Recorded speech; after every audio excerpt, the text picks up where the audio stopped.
Karat. Tabriklayman. Qurilish kompaniyasi ochibsan. Shu desang yoningga yordam so'rab keldim, o'rtoq. Ko'chada qoldim. 2 xonali uy bersang. Aytishadi-yu. Do'st og'ir kunda sinaladi deb. Faqat yo'dima.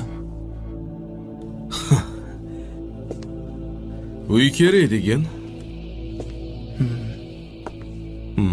Bo'ldi. Beraman.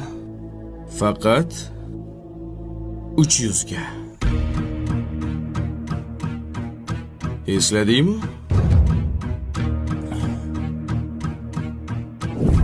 Bola-chaqam bilan ko'chada qoldim. Iltimos sendan o'rtoq, $300 ko'p emas. Atigi $300 berib tursang, kvartirada jon saqlab turayman, iltimos. Ochig'i $300 arzimagan pul. Prosta men ham bitta ikkita joyga tikib qo'ydim-da.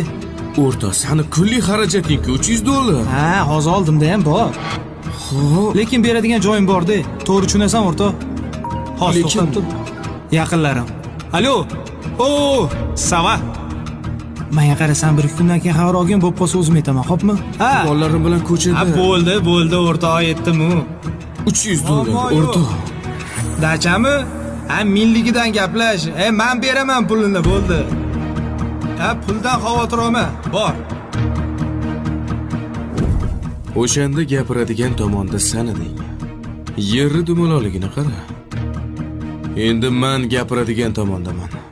Faqat farqimiz shundaki, men seni bugun quruq jo'natmayman. Aksincha, uy beraman. Ertaga kesin hujjatlarni rasmiylashtirib berishadi. Karat kompaniyasidan senga sovg'a. Boya to'g'ri aytding. Do'st og'ir kunda sinalar ekan. Sinovdan o'ta olmading. Endi xonani bo'shatib qo'y. Rahmat.